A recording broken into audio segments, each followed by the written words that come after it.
From Medical News Today, 4 top tips for coping with social anxiety. Millions of people around the world experience symptoms of anxiety in social situations. In this Spotlight feature, we offer some tips and tricks on how to cope with social anxiety to make your life easier and more fulfilling. The Anxiety and Depression Association of America, ADAA, indicate that about 40 million adults in the United States experience a form of anxiety each year. Of these, around 15 million have social anxiety, which manifests as an intense fear of being judged or rejected by others in a social context. For some people, dealing with social anxiety means avoiding a variety of social events, including those that would typically be a source of fun and joy, such as parties or graduation ceremonies. Tip 1. Avoid negative coping strategies. The negative emotional and mental states associated with social anxiety can lead to physiological symptoms that worsen a person's anxiety and lead to further isolation.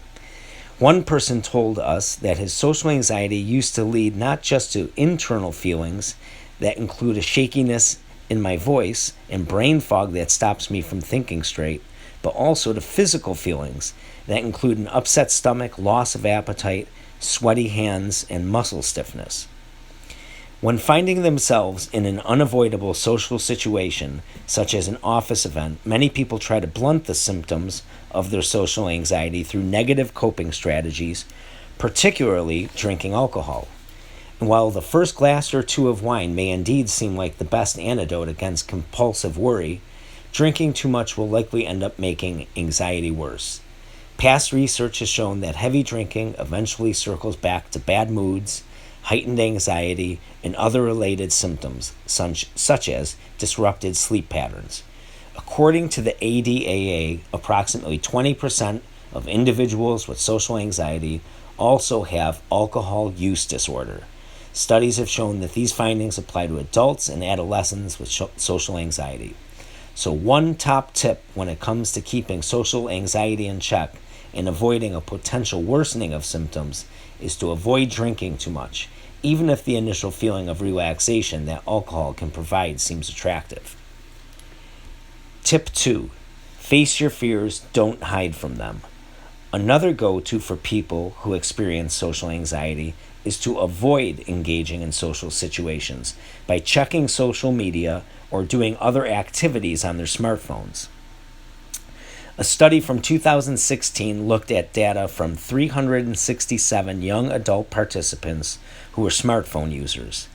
It found significant positive correlations between excessive smartphone use and the presence of social anxiety.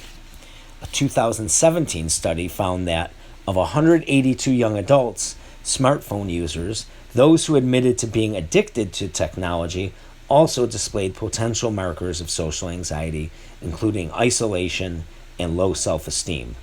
Moreover, hiding behind a smartphone will only avoid addressing the problem of social anxiety. Although it may seem counterintuitive and even scary at first, it is far better to face social anxiety face-on through gradual exposure to increasingly complex social situations. Tip 3. Reframe your thoughts. Another top coping strategy for social and other forms of anxiety is to try and reframe your understanding of the stress you are experiencing. The problem is that when we think all stress is bad, says Jeremy Jamison, assistant professor of psychology at the University of Rochester in New York. In 2013, Jamison and colleagues conducted a study showing that when an individual with or without social anxiety understands how their body responds to certain stressors, such as public speaking, they experience less stress in uncomfortable social situations. Understanding that these are just natural, yet false alarms can help make people feel more at ease when they have to do something that usually makes them anxious, the researchers found. Specialists suggest that to turn the table on the negative thoughts completely, a person should counter their fear with not just one, but up to 3 positive, affirming thoughts. Tip number 4. Do something nice for someone. Finally, a good way to take the edge off of being in a social situation is to try and distract yourself from all the worries and negative thoughts by doing something nice for someone else. Previous research has shown that kind deeds can have a positive impact on mood.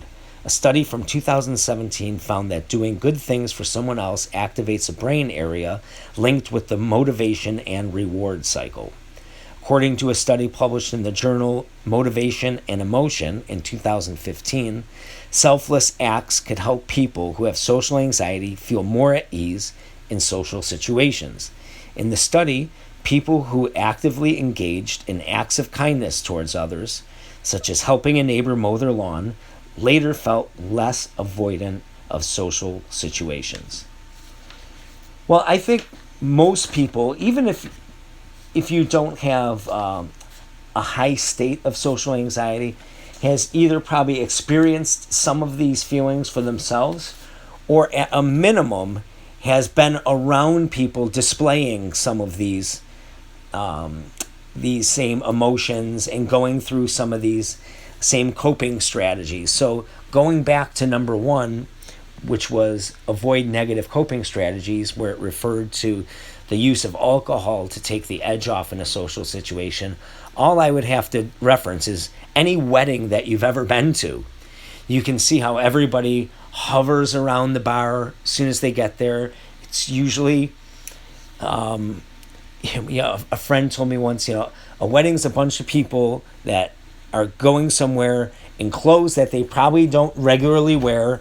So they're just pulling it out of their closet, not sure if that suit still fits, not feeling really good about themselves, having to see people that they don't interact with on a regular basis, or maybe in-laws or a side of family. You're going to run into people that maybe you don't get along with. There's a lot of things that might be going on to cause that anxiety. So what do people do? They go, they hit up the bar, and then eventually, as the night goes on, people start dancing, they eat a little bit, the dessert comes. People tend to end up usually doing okay with events like that. Although, it's not out of the realm of possibility where you've seen arguments and fights break out at social events like that, where maybe that alcohol eventually, too much of it stirs up a lot of that anxiety and has the opposite effect. But I think most people can probably think of a situation where they or someone they know has used alcohol to try to cope with social stress. Tip 2 is face your fears, don't hide from them. And the example they used was hiding behind your smartphone. And I think it would be obvious to anybody. You go to a restaurant, you go to a bar, you're at a grocery store waiting in line. What do people do? Boom, they pull out their smartphone. They're in line at the bank on their smartphone. DMV, it almost seems like people don't have the capacity anymore to just be either in their own thoughts, or they're using that for any short period of time while they're waiting for something, that their level of patience has gotten that small, or they're using that phone to shield themselves, to appear to be distracted so maybe nobody would approach them. That's very important to understand too. And just next time you go out, if you have not noticed this, I know I have, and I talk about it a lot. You go to, it seems like I've seen at a restaurant, 4 or 5 people sitting around. They're all on their phones. Nobody's having any social interaction with each other. And I can't help but to think that they're probably all posting on social media what great time that they're having and who they're with, and taking pictures of what they're eating and drinking. But the reality of the situation is it looks like a snooze fest over there, and definitely not the type of company that I would want to keep. If I'm going to take the time to go out and meet and interact with people, I want to interact with them and talk to them and engage with them, not watch them play on their phone. Number 3 was reframe your thoughts. So this was very, I have a great anecdote about this.